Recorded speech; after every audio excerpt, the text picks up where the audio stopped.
Hai, it's me Dwi. Kalau kalian baru di sini, nice to meet you. Welcome back to my YouTube channel. Ya, kali ini gue akan bahas tentang UTBK dan SBMPTN 2020. Jadi ada 5 poin penting yang akan gue sampaikan hari ini. Yang pertama, kuota SBMPTN. Yang kedua itu jadwal dari UTBK. Yang ketiga itu ada kisi-kisi yang akan keluar di UTBK 2020. Terus yang keempat, nanti kita juga akan bahas tentang apa aja sih yang harus kita siapkan untuk menghadapi UTBK. Dan yang terakhir adalah pelaksanaan dari UTBK itu sendiri. Apa aja yang harus kita bawa, terus nanti dress code-nya seperti apa, dan lain-lain. Make sure kalian gak skip videonya karena ada banyak banget informasi yang penting seputar UTBK dan SBMPTN 2020. So without more talking, let's start it. By the way, sebelum ngomongin lebih jauh tentang UTBK dan SBMPTN, kita akan cari tahu dulu kuota dari SBMPTN 2020. Nah, as we know ada 3 jalur untuk masuk perguruan tinggi, yaitu ada jalur SNMPTN, SBMPTN, dan juga jalur mandiri. Nah, untuk SNMPTN sendiri itu udah lewat, say congrats untuk yang lulus, dan yang belum lulus, ayo kita berjuang di jalur SBMPTN. Nah, kuota dari SNMPTN sendiri itu minimum 20% dari total penerimaan mahasiswa baru. Nah, sedangkan yang paling besar itu kuotanya justru di SBMPTN. Jadi, I hope kalian juga punya effort yang lebih besar untuk berjuang di SB karena memang kuotanya paling besar. Minimum 40%, berarti kebijakan kampus bisa lebih dari 40, tapi nggak boleh kurang dari 40%. Nah, sedangkan yang terakhir, kalau kalian masih nggak lolos juga di jalur SBMPTN, kalian bisa ambil jalur mandiri. Nah, itu kuota maksimumnya itu 30% dari total seluruh penerimaan mahasiswa baru. Jadi masih bisa dibilang besar juga sih kuotanya. Kalau nggak lulus SB, jangan patah semangat. Kalian masih bisa lanjut ke jalur mandiri. Selanjutnya, kita akan ngomongin jadwal UTBK dan SBMPTN. Gue sih yakin most of dari kalian udah hafal tanggal-tanggal penting UTBK dan SBMPTN 2020 ini. But gue cuma ingin mengingatkan bahwa terakhir pendaftaran itu di tanggal 20 Juni. Jadi itu tinggal beberapa hari lagi. Dan satu hal lagi, jangan sampai salah pilih jurusan. Kalian harus mastiin bahwa jurusan kalian itu memenuhi kualifikasi dari jurusan yang akan kalian pilih di perguruan tinggi negeri. Misalnya kalian jurusan akuntansi keuangan ketika SMK, terus kalian mau ambil jurusan kehutanan, kalian cek dulu di kehutanan itu memperbolehkan atau enggak anak akuntansi ambil kehutanan. Nah, kalau enggak, ya jangan dipilih, karena kalau kalian memaksa memilih, itu artinya kalian udah gagal SBMPTN dari awal. Jadi kalian harus benar-benar cermat dan juga cerdas untuk memilih jurusan, apakah jurusan itu memperbolehkan kalian mengambilnya atau enggak. Jadi please untuk enggak asal-asalan ketika memilih jurusan. Terus kalian akan menghadapi tes di tanggal 5 sampai dengan 12 Juli, itu berarti ada 8 hari tes. Kalian cek lagi hari apa kalian tes, tempatnya di mana, lokasinya di mana, gedung apa. Itu benar-benar harus detail supaya ketika hari H nanti kalian tak bingung lagi. Dan juga selamat menunggu pengumuman di tanggal 25 Juli. Lumayan cepat sih, dari tanggal 12 ke 25. Ya, selamat menunggu lah ya. Yang ketiga, yang paling kalian tunggu-tunggu yaitu kisi-kisi UTBK 2020. Sebenarnya informasi ini udah ada di web resminya LTMPT. Jadi kalau kalian need more information, kunjungi langsung webnya atau klik link di description box karena udah gue tulis juga. Nah, beda sama tahun sebelumnya. Jadi di tahun ini cuma ada satu jenis tes, yaitu namanya tes potensi skolastik atau kita singkat dengan TPS. Sebenarnya tes ini buat apa? Tes ini untuk mengukur apakah ketika nanti kita kuliah itu kita mampu atau enggak belajar di perguruan tinggi. Makanya perlu dilakukan tes ini. Berhubung salah satu video gue nggak sengaja kehapus pas ngesortir video kemarin, jadi untuk bagian ini akan gue jelaskan dengan suara. Nah, di dalam TPS sendiri nanti dibagi lagi jadi 4 jenis soal. Jadi nanti ada yang nomor pertama itu penalaran umum, yang kedua pemahaman bacaan dan menulis, yang ketiga pengetahuan dan pemahaman umum. Nah, di sini dia yang ada bahasa Inggrisnya, tuh di sebelahnya juga ada keterangan bahasa Inggris. Dan yang terakhir nanti ada pengetahuan kuantitatif. Jadi ini matematika atau numeric gitu ya. Nah, terus ini adalah materi TPS di tahun lalu atau tahun 2019. Jadi kalau untuk tahun lalu jumlah soalnya itu 80 soal dengan waktu 120 menit. Nah, gimana dengan tahun ini? Jadi kalau untuk tahun ini emang udah dibocorin dari LTMPT-nya jumlah waktunya itu dikurangin jadi 105, dari 120 menit ke 105. Tentu mereka juga udah bilang bahwa jumlah soalnya juga bakalan dikurangin. Nah, tapi mereka nggak bilang berapa jumlah soal pastinya untuk di tahun 2020 ini. Gue nggak tahu entah surprise atau gimana. Sebenarnya gue juga udah DM kemarin ke LTMPT-nya, tapi kebetulan memang belum dibales. Kemungkinan memang masih banyak persiapan, jadi belum sempat dibales. Nah, kalau gue mengasumsikan ini ini cuma persepsi gue atau pendapat gue pribadi. Kalau kita jumlahin, kalau kita bagi 120 menit dibagi 80 soal, jadi satu soal itu kan kebagian 1,5 menit atau 1,5 menit. Nah, kalau mau kita buat dengan waktu yang sama, kan tahun ini udah pasti waktunya 105 menit. Kalau mau satu soal dapat 1,5 menit, berarti jumlah soalnya itu sekitar 70 soal. Nah, ini cuman prediksi gue pribadi. Cuman kalau mau mengasumsikan dengan jumlah waktu yang sama, yaitu 1,5 menit, berarti jumlah soalnya itu 70. Tapi ini cuma prediksi gue sendiri. Jadi nanti untuk lebih jelasnya, gue nggak tahu sih, gue yang kurang update atau gimana. Tapi kalau seandainya nanti ada informasi lebih lanjut, pasti gue informasikan. Dan gue juga mohon maaf kalau misalnya salah, karena ini cuma prediksi gue pribadi. Yang pasti kalian udah tahu kalau waktunya itu 105 menit. Terus ngomong-ngomong tentang bahasa Inggris yang udah jadi momok di mana-mana, yang udah banyak orang takutin, dari LTMPT-nya sendiri udah bilang bahwa jumlah soal bahasa Inggrisnya itu 15-20%. Berarti kan nggak semua dong, cuma sebagian. Nah, 15-20% dari 70 soal, berarti jumlah soal bahasa Inggrisnya itu sekitar 10-15 soal aja. Jadi kalian nggak perlu takut ataupun mikir yang terlalu berlebihan, aduh gue nggak bisa bahasa Inggris ya. Memang sih sebenarnya bisa ditakutkan juga. Cuman kalian bisa memaksimalkan di komponen lain kalau memang benar-benar nggak bisa di bahasa Inggrisnya. Jadi ini kisi-kisi yang tadi gue bilang, ini dari LTMPT-nya langsung. Di sini juga ada watermark LTMPT-nya, contoh LTMPT. Nah, yang pertama ini adalah jenis soal penalaran umum. Jadi nanti bakalan ada satu wacana gitu. Nah, satu wacana ini nanti untuk beberapa pertanyaan. Kalau di sini ada 6 pertanyaan. Dan nanti kurang lebih bentuk soalnya kayak gini. Kalian juga bisa langsung download ya di LTMPT-nya. Kalau kalian masih bingung juga, bisa DM aja untuk minta contoh soal ini. Nah, di sini kita coba ngerjain satu soal nomor 5. Berdasarkan gambar 1, pada tahun berapakah Gunung Merapi menunjukkan VEI kedua tertinggi? Yaudah kita lihat aja. VEI kan ini tabel yang ada tulisan gambar 1 ini. Kedua tertinggi, kalau yang pertama tertinggi kan di tahun terakhir 2010. Berarti kedua tertinggi itu ada 2 tahun dong yang sama ya kan, di tahun 1961 dan 1930. Ya udah, kita coba cek jawabannya 1930 dan 1960. Ya, yang C. Kita lihat kunci jawabannya C. Nah, ini benar-benar contoh penalaran umum ya, karena memang cuman menggunakan nalar kita aja. Jadi mereka menguji kita, kemampuan penalaran kita itu jalan atau enggak. Yang mungkin agak rumit, sebenarnya nggak rumit juga ya, cuma butuh ketelitian dan pembiasaan aja. Kayak misalnya soal nomor 1, manakah di bawah ini pernyataan yang benar? Nah, kalau soal-soal kayak gini gue saranin untuk kalian baca soalnya dulu dari nomor 1 sampai nomor 6, baru kalian lari ke paragrafnya.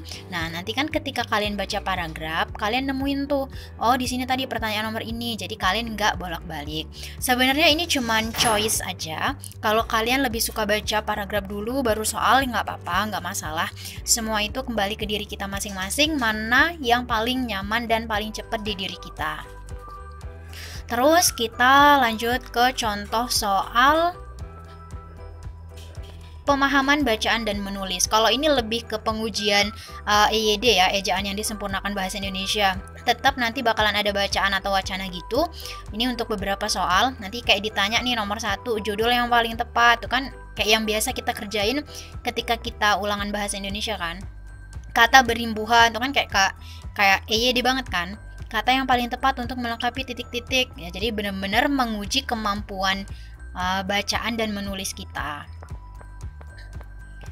Terus kita lanjut ke contoh pengetahuan dan pemahaman umum. Nah, di sini ada 2 jenis. Ada yang bahasa Inggris. Tetap lagi-lagi bacaan lagi. Jadi kalian harus kuat nanti, dan gua kasih saran banget kalian untuk sering-sering baca untuk melatih kemampuan membaca kalian. Nah, ini yang dibilang nanti soalnya berbahasa Inggris itu ya di bagian pengetahuan dan pemahaman umum. Di sini kayak biasanya ada satu bacaan gitu, dan as usual ya, nanti kayak ditanya nomor 1 nih, the word dramatically in paragraph is best replaced by. Berarti ini nanti kayak nanya dramatically itu bisa digantiin sama kata apa. Nanti jawabannya adalah gradually kalau nggak salah. Ya nggak sih? Nanti kita cek ya, coba. Nomor 1 jawabannya A, ya benar ya. Terus, nah yang terakhir adalah ini contoh soal dari pengetahuan kuantitatif atau matematikanya. Nah, matematikanya sih dia bilang matematika dasar, cuman ya kalian lihat aja sendiri benar-benar dasar atau enggak. Manakah di antara bangun berikut yang merupakan bangun datar? Nah, kayak 1, 2, dan 3 saja benar. Kayak gini nih harus kalian latih karena mengecoh sih kalau nggak sering-sering latihan. Nah, itu tadi contoh soal dari 4 jenis soal TPS yang akan kalian hadapin di UTBK. Lengkapnya lagi kalian bisa download di LTMPT, klik aja link yang udah gue tulis di description box. Kalian bisa ambil banyak latihan, gak cuman dari LTMPT karena terbatas banget. Kalian silahkan download dari buku manapun, kalian bisa download dari sumber manapun atau beli buku yang mirip-mirip dengan contoh TPS yang dikasih dengan LTMPT, karena nggak mungkin soal di hari H itu jauh berbeda dengan kisi-kisi yang mereka kasih. Oke. Next, kita akan ngomongin persiapan apa aja yang harus kita lakuin untuk bisa menaklukkan UTBK dan juga lolos di SBMPTN 2020 ini. Nah, kalau menurut gue pribadi secara teori, sebenarnya nggak ada hal lain selain belajar, berdoa, dan tawakal sih. Tapi secara prakteknya ada banyak hal yang harus kita lakuin. Menurut gue pribadi, hal pertama yang harus kalian lakuin adalah mencari sumber belajar. Ya gimana kalian mau belajar kalau kalian aja nggak punya sumber belajar kan? Nah, sumber belajar zaman sekarang itu banyak banget, tapi gue pribadi lebih merekomendasikan kalian untuk punya buku. Nggak harus beli, kalau memang terlalu berat untuk beli buku, kalian bisa pinjam ke kakak tahun sebelumnya. Atau kalau juga berat, kalian bisa download soal-soal di internet, tapi kalian juga harus yakin soal yang kalian download itu valid dan tidak menyesatkan ya. Terus juga yang terakhir, atau kalian males tuh ngerjain soal, kalian bisa juga nonton di YouTube. Jadi banyak banget choice-nya kalau kalian mau belajar. Yang kedua, do many scorings. Jadi maksudnya di sini tuh perbanyak latihan. Karena nanti kan di hari H itu kalian bakalan mengerjakan soal di bawah tekanan waktu. Kalau kalian nggak terbiasa mengerjakan soal dengan waktu 105 menit, ya nanti kalian bakalan kelabakan. Jadi biasain dari sekarang kalian scoring di waktu 105 menit itu dengan misalnya tadi soal jumlah soalnya 70, kalian itu benar berapa. Setelah kalian selesai scoring, kalian kan bakalan tahu perkembangan dari hari ke hari, apakah grafik nilai kalian itu naik atau turun. Tapi kalau kalian belajarnya asal-asalan dan nggak ada program, itu nanti ya kalian juga nggak punya target tersendiri. Itu gunanya kenapa kalian harus do many scorings. Setelah selesai scoring, jangan langsung ditutup bukunya, tapi kalian evaluasi diri dulu. Kalian cek soal yang nomor berapa yang kalian salah, kalian lihat pembahasannya. Oh ya, satu lagi, carilah sumber belajar yang ada pembahasannya supaya kalian bisa ngerti di mana kalian salahnya dan di soal mana kalian harus memperdalam kemampuan kalian. Jadi di sini sih menurut gue penting banget. Jadi setelah scoring, kalian cek soal mana yang salah. Setelah itu kalau gue pribadi biasanya karena gue suka nulis, gue tulis dulu di buku. Setelah itu gue tutup bukunya, gue kerjain soal yang sama, apakah gue bisa tanpa melihat. Jadi kalau emang kita udah benar-benar bisa dan ingat, ya itu berarti kalian udah berhasil. Kalau kalian udah punya sumber belajar, udah banyak latihan, udah dievaluasi, udah ngerjain soal ulang, jangan lupa juga kalian harus berdoa. Berdoa secara pribadi ataupun juga minta doa dan restu dari orang tua, karena itu penting banget. Jadi jangan terlalu menuhankan usaha kita, karena usaha kita itu nggak ada apa-apanya dibandingkan dengan keajaiban doa. Yang terakhir, lakukan banyak kebaikan. Kan katanya barang siapa memudahkan jalan orang lain, maka Allah juga akan memudahkan jalanmu. Nah, berbuat kebaikan itu nggak cuma dalam bentuk uang, kita bisa banyak banget melakukan hal kebaikan. Misalnya hal sepele, kita ngajarin teman, atau kita berbagi soal, berbagi informasi, atau kita sekedar nebengin orang, atau sekedar ngasih roti, itu semua adalah kebaikan. Yang terpenting adalah ketulusan dan keikhlasan kita. Jadi pernah ada cerita teman gue pribadi, ada 2 orang bahkan yang menurut gue kalau mereka itu belajarnya juga nggak terlalu keras-keras banget, tapi memang mereka entengan banget sih tangannya ketika berbuat kebaikan, dan akhirnya mereka lolos PNS. Dan ya itulah kekuatan dari kebaikan. Jadi kebaikan itu ada banyak banget bentuk balasannya, jadi jangan takut untuk berbuat kebaikan.